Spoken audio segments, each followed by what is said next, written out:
नमस्कार मित्रांनो, मी सुमती। मित्रांनो, जेव्हा आरोग्याचा विषय येतो तेव्हा कुठलाही शॉर्टकट नसतो। असं नाही की एकदा एका ठिकाणी पोहोचलो की सगळं ठीक झालं। आरोग्य ही एक अशी यात्रा आहे जी आपल्याला आयुष्यभर करायची आहे। जसा कोणताही प्रवास करण्यासाठी काही नियम असतात आणि ते नियम नाही पाळले तर अपघात होऊ शकतो। अगदी तसंच आपल्या आरोग्याच्या प्रवासाचे पण काही नियम आहेत। ते पाळले तर आपलं आयुष्य सोपं होतं। आपण जास्त हेल्दी राहतो आणि आयुष्याचा आनंद पण जास्त घेतो। आजच्या व्हिडिओमध्ये मी तुम्हाला असे 16 नियम सांगणार आहे जे पाळून तुम्ही नेहमी निरोगी राहू शकता। एक पेन आणि कागद घेऊन बसा आणि हे नियम लिहून ठेवा आणि अशा ठिकाणी लावा जिथे तुमची रोज नजर पडेल।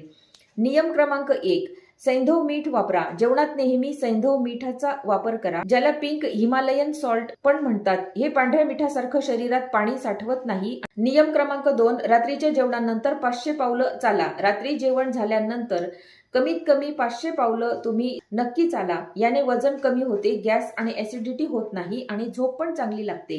नियम क्रमांक 3, जेवणानंतर लगेच पाणी पिऊ नका। जेवण झाल्यावर कमीत कमी अर्ध्या तासाने पाणी प्यावे। लगेच पाणी प्यायल्याने पचन बिघडते, वजन वाढते आणि पोट पण फुगते। नियम क्रमांक 4, दिवसातून 3 ते 4 लिटर पाणी नक्की प्यावे। याने पोटाचे जवळपास सगळे आजार दूर राहतील आणि शरीरातील विषारी पदार्थ पण निघून जातील। नियम क्रमांक 5, सकाळी उठल्यावर 1 ग्लास कोमट पाणी नक्की प्यावे आणि उठल्या उठल्या डोळ्यांवर थंड पाण्याचे शिंतोडे मारा। याने बॉडी डिटॉक्स होते आणि डोळ्यांची नजर पण वाढते आणि दृष्टी चांगली राहते।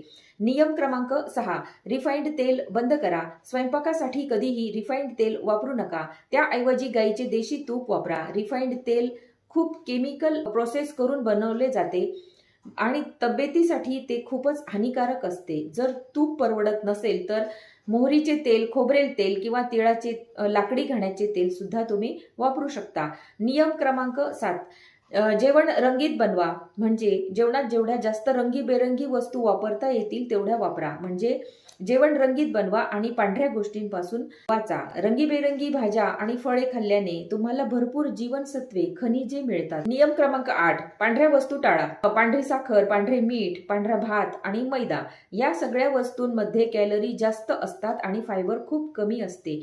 त्यामुळे लठ्ठपणा, बद्धकोष्ठता होऊ शकते। नियम क्रमांक 9, रात्रीच्या जेवणात कधीही दही, राजमा आणि भात खाऊ नका। आयुर्वेदानुसार या गोष्टी रात्री खाल्ल्याने पोटात गॅस होतो, ऍसिडिटी होते आणि वजन वाढते। त्यामुळे या गोष्टी दुपारीच खा।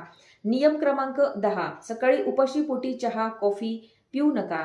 सकाळी उपाशी पोटी कधीही चहा आणि कॉफी पिऊ नये। यामुळे पोटात ऍसिड जास्त तयार होते आणि भूक कमी लागते। जर चहा प्यायचाच असेल तर आधी थोडे काहीतरी खाऊन घ्या आणि मगच चहा घ्यावा।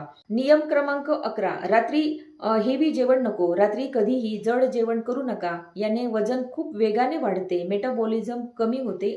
नियम क्रमांक 12, रोज 1 सफरचंद खा। रोज 1 सफरचंद नक्की खा। तुम्ही ऐकलंच असेल, an apple a day keeps the doctor away. नियम क्रमांक 13, रोज 10,000 पावले चाला। रोज 10,000 पावले चालण्याचे टार्गेट ठेवा। आजकाल सगळ्यांकडे स्मार्टफोन आहेत, त्यात स्टेप्स मोजणारी ॲप्स असतातच। सुरुवातीला 10,000 जमत नसेल तर 5 ते 7,000 पासून सुरुवात करा आणि हळूहळू वाढवा। चालणे ही सगळ्यात सोपी आणि उत्तम एक्सरसाइज आहे। नियम क्रमांक 14, रोज लिंबू पाणी प्यावे। रोज 1 ग्लास लिंबू पाणी नक्की प्यावे। याने लठ्ठपणा दूर होतो आणि बॉडी डिटॉक्स होते। लिंबामध्ये व्हिटॅमिन सी भरपूर असते, त्यामुळे रोगप्रतिकारक शक्ती वाढते। नियम क्रमांक 15, दुपारच्या जेवणाआधी सॅलड खा। दुपारचे जेवण करण्याच्या अर्धा तास आधी 1 मोठी वाटी भरून सॅलड नक्की खा। याने शुगर कंट्रोलमध्ये राहते, लठ्ठपणा कमी होतो, एनर्जी वाढते आणि पचन पण सुधारते। नियम क्रमांक 16, पाणी नेहमी बसून आणि घोट घोट करून प्यावे। कधीही एका दमात किंवा उभे राहून पाणी पिऊ नका आणि कधीही जास्त थंड पाणी पिऊ नका। नेहमी कोमट पाणी प्यायची सवय लावा, याने पोटाचा आजार कधीच होणार नाही। उन्हाळ्यात कोमट पाणी नको असेल तर साधं किंवा माठातलं पाणी प्यावे, पण फ्रीजचं पाणी कधीही पिऊ नये। तर मित्रांनो, हे आहेत 16 नियम, लक्षात ठेवा। हेल्दी राहणे तेवढे अवघड नाहीये, गरज आहे ती फक्त योग्य गोष्टी स्वीकारण्याची आणि चुकीच्या गोष्टी टाळायची। व्हिडिओ आवडला असेल तर लाईक करा, शेअर करा। धन्यवाद।